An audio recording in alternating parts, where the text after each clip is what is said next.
Evening, everyone. Before I get into this evening's update, I want to go over a quick synopsis of what I'm going to go over this evening. I want to touch base with everybody. There's been a lot of speculation and talk around social media, across Twitter, and across YouTube by the influencers as well, about Ripple possibly detaching from XRP after the Ripple IPO launch. I want to go over some things in regards to that, and I'll try to give you a better understanding of why this can or why it may or may not happen.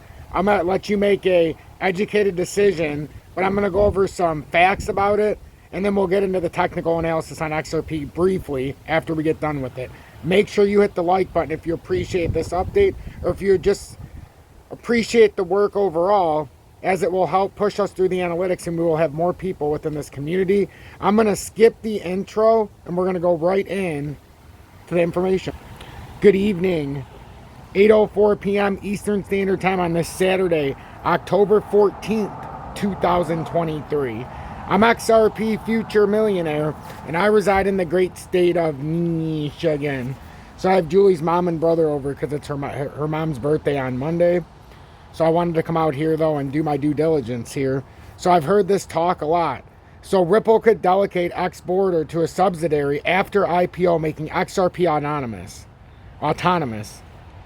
Amid projections that Ripple may be gearing up for an initial public offering IPO, XRP influencer Wrath of Kahneman Wok speculates on the firm's potential restructuring and the fate of XRP in such a context, and this is what all the speculation is about. Hypothetically, Wok posts in a recent tweet that Ripple could transition into cross-border payment operations to one or more subsidiary companies should the payment firm decide to go public. According to Wok, the strategic move would serve to streamline payment licensing. And this is what he stated. Hypothesis. If when Ripple IPOs, they eventually move xBorder payments to a subsidiaries, making payment licensing cleaner, detaching the brand from XRP.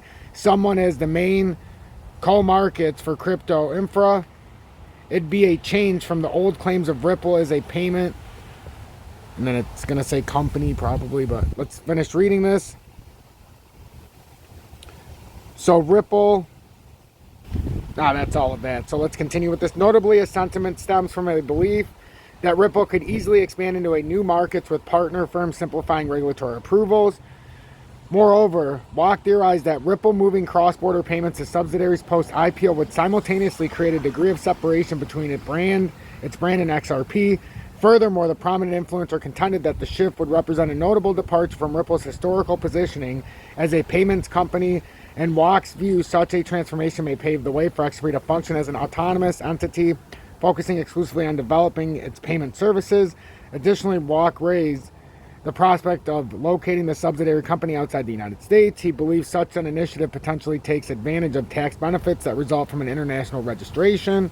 In parallel, he mentioned that the Ripple subsidiaries would have the capacity to acquire smaller remittance companies independently without requiring Ripple shareholders' approval. So the community reacts. So, and that doesn't sound like a bad thing. It's just, is it feasible? And this isn't Ripple coming out and saying this. So there's a lot of speculation on something that another influencer said. So the speculation is just, this is a FUD. This isn't something Ripple actually came out and said. So it's created a lot of speculation, so I figured we'd take our time and look at it. Especially while its post has generated substantial interest within the XRP community, they ponder the potential implications of such a hypothetical scenario for Ripple and XRP. Yassine Mabrik, founder of Dizer Capital, expressed agreement with Wok's view. On the other hand, on XRP enthusiasts suggest that XRP could be renamed to disassociate from Ripple. Wok expressed skepticism at what's happening, noting it would be structurally hairy. Besides, Wok speculated whether Ripple X will continue to operate under the umbrella of the company's headquarters or become integrated within the framework of a payment subsidiary. It is worth mentioning that these views remain speculative and as they may not represent Ripple and XRP's true future trajectory. So that's the speculation you've been hearing a lot about today. I've been asked in the comments a lot about this today and yesterday, so I figured I would address it directly. So my view is, could it happen? It's possible. With the Ripple IPO, it's possible. Would it be the worst thing in the world? No, because then you could relocate outside the U.S. as stated. But do I think it's more likely to happen? Probably not. It doesn't seem to be in the best interest of Ripple to just disassociate themselves from XRP. It doesn't seem like that's the direction they're heading.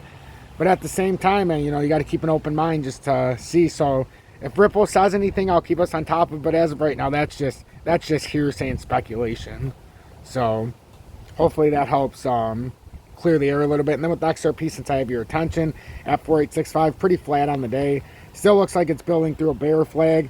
Could we get a retest up here at 504 or maybe the 524 level? It's possible, but even to get a retest up there, it's a little dicey because you would still have to break out from this broken pattern to the downside, and we'd have to break up over 494 first layer.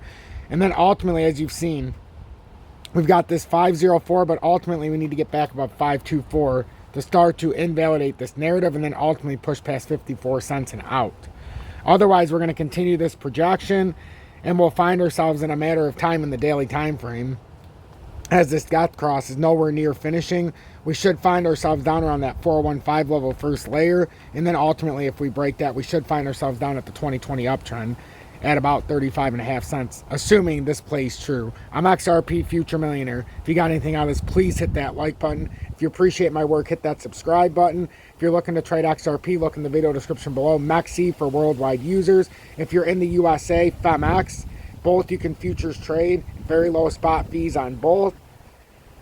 And it's just a beautiful way to buy your XRP or your crypto and then ship it off to your cold wallets or wherever your favorite exchanges. If you use Uphold, I would definitely take advantage of the lower spot fees on these other exchanges. So, and then if you want to show me support, you can always join Tom's Army or send a YouTube super chat. Have a blessed night, everybody. And remember, positivity over negativity, our greatest asset is to stay positive and emotionless and just understand what's coming next.